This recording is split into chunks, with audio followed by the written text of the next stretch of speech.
قرآن کو کھولا کرتا تھا اور اپنی انگلی کے اشارے سے یہ کہتا جاتا تھا کہ اے رب کائنات یہ تیرا قرآن ہے، یہ تیری آسمانی کتاب ہے، اے رب جلجلال یہ تیری کتاب ہے، میں اس کو پڑھنا نہیں جانتا ہوں، البتہ میں اتنا جانتا ہوں اس میں جو بھی لکھا ہے، اس میں جو بھی تو نے لکھا ہے، حق لکھا ہے، سچ لکھا ہے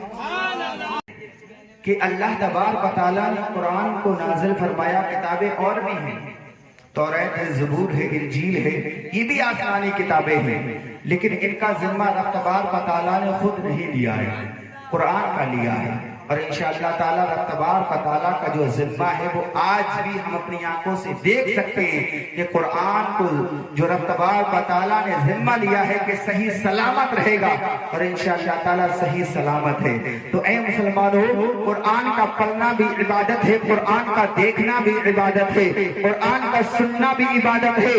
لیکن اے مسلمانوں جو لوگ قرآن کو نہیں پڑھ پاتے ہیں تو وہ قرآن کو سنا کریں، کیونکہ قرآن کا سننا بھی عبادت ہے۔ جو لوگ اگر قرآن کو سن بھی نہیں پاتے ہیں تو وہ قرآن کو دیکھا کریں، قرآن کو دیکھنا بھی عبادت ہے۔ قسم خدا کا مسلمانوں، جو قرآن کی عزت کرتا ہے، جو قرآن کی تعظیم کرتا ہے، رب تبارک و تعالیٰ اس کی برکت سے بھی اس کی مغفرت فرما دیتا ہے۔ ایک واقعہ میں آپ کے سامنے پیش کرتا ہوں، کسی شہر کا واقعہ ہے کہ ایک شخص کا انتقال ہو گیا، جب اس کی قبر کو قبرستان میں کھودا جا رہا ہے، جب قبر کو کھودا جا رہا ہے تو کیا دیکھتے ہیں کہ برابر میں ایک قبر ہے، وہ چاک ہو گئی، وہ قبر کھل گئی، وہاں سے جنتی خوشبو آ رہی ہے۔ اب لوگوں کے اندر یہ چرچا ہونے لگا ہے، یہ گفتگو ہونے لگی ہے کہ یہ قبر کس کی ہے، یہ قبر والا کون ہے، اس کے گھر کا پتہ لگایا جائے، آخرکار اس نے کون سے اچھے اعمال کیے ہیں، کون سے نیک اعمال کیے ہیں جس کی برکت سے رب تبارک و تعالیٰ نے اس کی قبر کو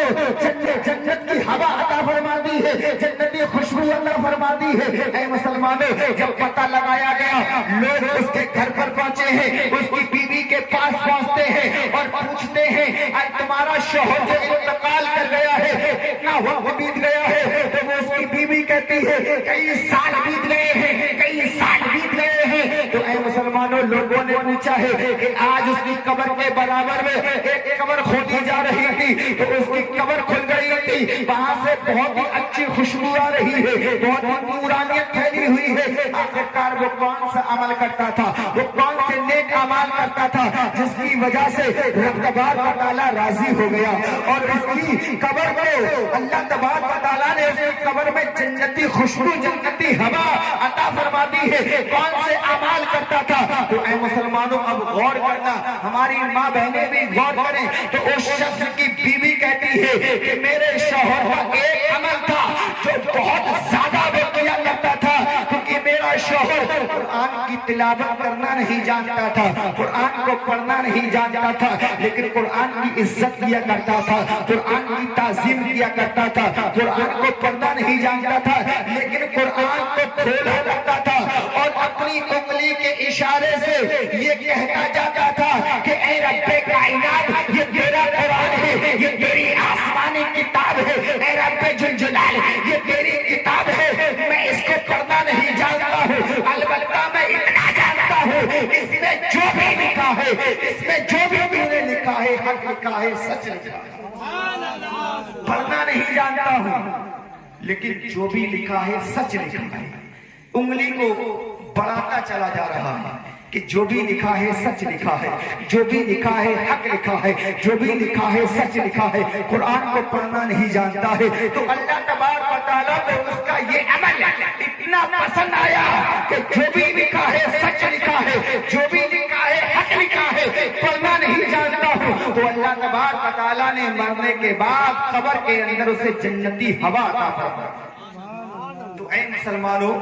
ضروری نہیں ہے کہ قرآن اگر ہم اب تک نہیں پڑھ پائے ہیں تو اللہ تعالیٰ نے توفیق عطا فرمائیے، آگے کی زندگی جو ہے اس میں کوشش کریں قرآن کو پڑھنے کی، قرآن کو پڑھنے کی کوشش کریں، اور قرآن کو دیکھا کریں، دیکھنا بھی عبادت ہے، قرآن کا سننا بھی عبادت ہے۔ تو اللہ تبارک و تعالیٰ ہم سب کو سننے سے زیادہ عمل کرنے کی توفیق عطا فرمائے۔